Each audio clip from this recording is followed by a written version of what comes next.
So Clair Obscur Expedition 33 has been making a lot of waves internationally these days. It's been this big hit that seemingly came out of nowhere. It recently sold 3.3 million copies in a very short period of time and has gained a massive following across the globe. Unfortunately, some of that massive following are a bunch of fucking idiots. And I'm here to complain about that today. That's right, my soul is burning hot and fiery with the urge to bitch and moan.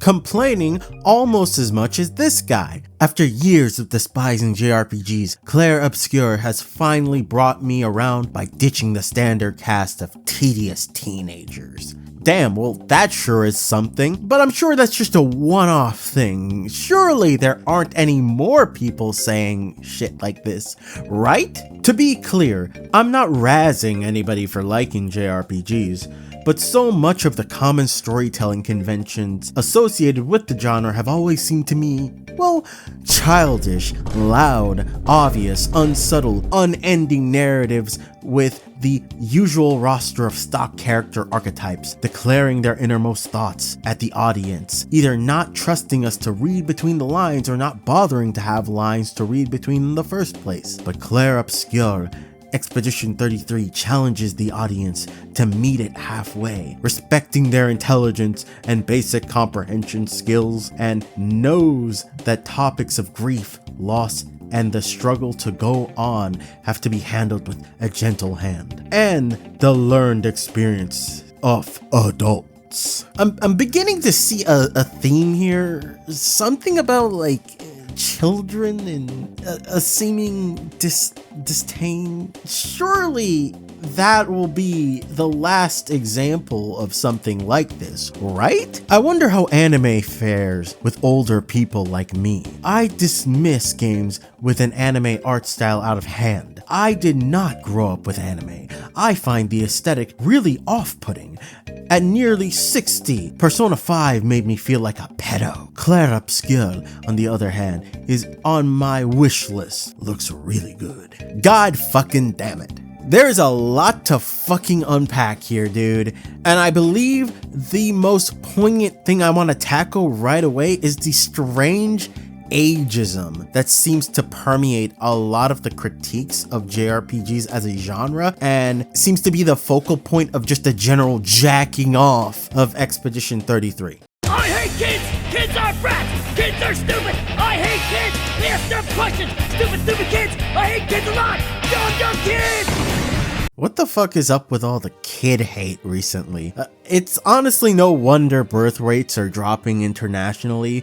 People seem to have this massive hate boner for children these days. It's freaking crazy. One factor I think might explain this is just the general narcissism in media consumption these days. There was an interesting thread that I remember seeing on Twitter, but I can't find it, so you just have to trust me, bro, where a person talks about how they fucking hate third-person perspective or reading anything that isn't first-person perspective, and one of the biggest responses to that is the idea of people just being unable to enjoy anything that they can't sort of self-insert into. Everything's got to be about them and what their life is like. I think this is sort of perspectively the case with people in terms of age. They can only really see things from the perspective of being an adult and their own adult lives, and they can't appreciate sort of the youths. Which, speaking of, children are actually a really great tool for storytelling because everybody's been a kid. Everyone is either a kid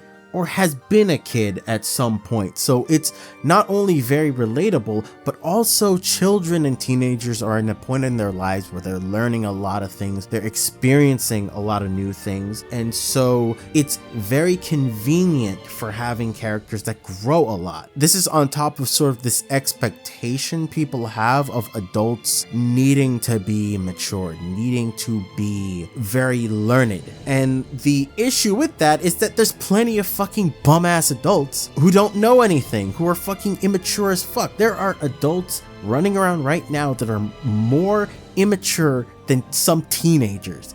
Think about that for a second.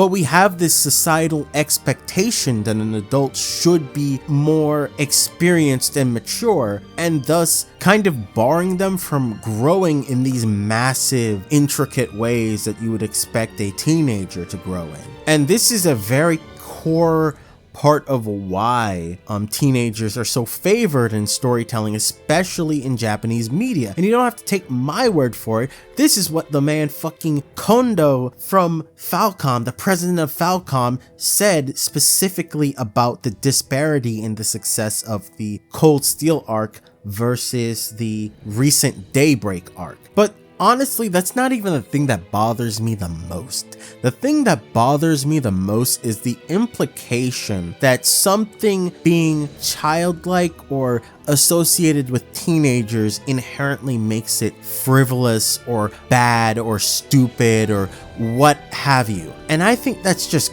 freaking absurd and fucking pretentious. And as I've said before, borderline narcissistic in some ways. Because if you can't enjoy a story with characters that happen to be a different age than you, then I think that says a lot more about you than it does about the story in general. We all know who will replace us. India, that billion-strong faux vegetarian tech support call-taking behemoth of a nation.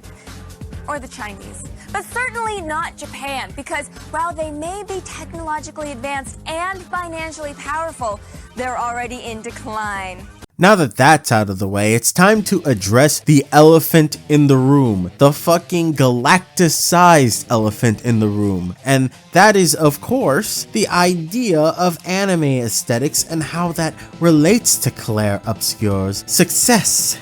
Is Clair Obscur Expedition 33 proof that some Western players avoid JRPGs because of anime aesthetics? Yes, Vice! It absolutely is! Thank you for reaffirming my thoughts. There are people who will avoid pieces of media for simply looking too Asian. Make of that what you will, I'm just gonna let that sit. But Japanese media gets hit especially hard along these lines, where people will strictly refuse to pick it up purely based on that shallow metric. And yes, I'm gonna call it shallow because this is opinion hour. This is Jade's opinion hour. And I think that shit is shallow. And you know what? That's okay, right? Because I'm also shallow. I choose not to pick things up because of what they look like. But I feel like people get so fucking obnoxious with this shit. Like, just because you have an opinion about something doesn't mean you need to fucking scream it to the heavens or hound people down who are having a good time with something else that you don't happen to like. I know that's very ironic coming from me right now, but I don't do this shit on Twitter or Blue Sky or wherever the fuck, so that makes it okay. I only do it on YouTube. But yeah, in all seriousness, I think people are really missing out on a lot of great experiences and a lot of great games because of this sort of weird dichotomy. And it also ties back into the whole ageism situation as well, where there's this association with things that are bright and colorful as innately or inherently childish. And I, again, strongly disagree with that. The medium through which a person decides to tell a story or create a game or what have you does not intrinsically make something good or bad. And being able to discuss these things from a place of principle rather than bias is very important. I think it's very necessary to acknowledge our biases in these situations and not necessarily blanket call an entire genre dumb and childish purely on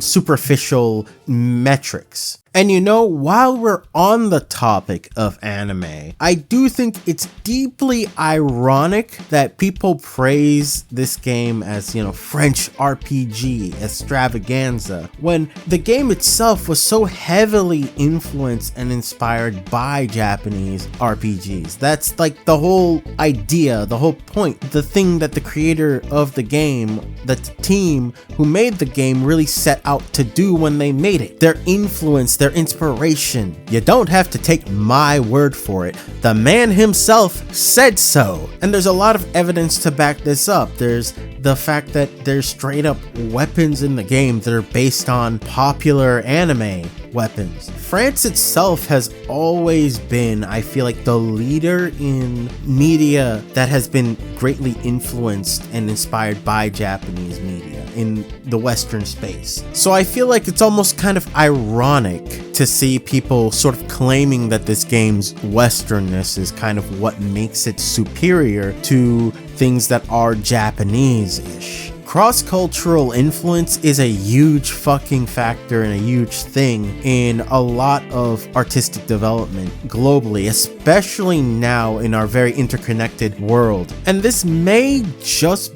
be I guess a small hypothesis from my point of view, and I could be completely and totally wrong about this, but there's a part of me that really does feel like there has always been this sort of cultural xenophobia towards Eastern art that is especially heavy in like North America, and I don't think it's that big of a stretch to say that that does play a part, that does play a factor in the perception of JRPGs and the glazing of Clair Obscur, which essentially is mechanically like a JRPG, but with a Western coat of paint. Kind of a somber note to end the video on, but that's how we roll here at Jade the Scribe. I do want to take the time to shout out Char on Blue Sky, because he's the person who I got these fucking, it's his post that I got some of these like images in the beginning of the video that I read off of from. So I guess you could say that a big part of this video wouldn't be possible without him. So thanks again for that. If you really enjoyed this video, like, comment, subscribe, the usual YouTuber bullshit. If you didn't like it, then I will challenge you to a fucking boxing match in the comments down below. I will try my best to knock your teeth out, just so you know. Anyway, with that, thanks for watching, and I will see you next time.